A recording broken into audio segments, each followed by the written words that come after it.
तो मैं उम्मीद करता हूं कि जैसे कि आपसे पहले लोगों ने ये सब कुछ किया और आज तक हो रहा है, आप ये नहीं करेंगे और पाकिस्तान को बेहतर समझ जाने देंगे और नफरतों को कम करने में किरदार अदा करेंगे, बजाय इसके कि मजीद नफरतों को आप हवा दें। तो पीएमए से पास आउट होने वाले तमाम नौजवानों को बहुत बहुत मुबारकबाद। जो कुछ माजी में हुआ, आप लोग सब मेरे छोटे भाइयों बच्चों की तरह हैं, तो आपसे गुजारिश है कि आप उसका हिस्सा मत बनिएगा।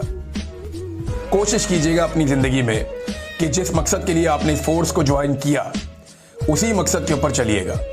लोग अपने जाती लालच के लिए, अपने जाती मफाद के लिए कभी मार्शल लॉ लगा देते हैं, कभी डिक्टेटर बन जाते हैं अनाउंस करके, कभी अनअनाउंस्ड डिक्टेटर बन जाते हैं, जुल्म जबर और फस्तायत के हिस्सेदार बन जाते हैं। आधा मुल्क टूट गया बच्चों।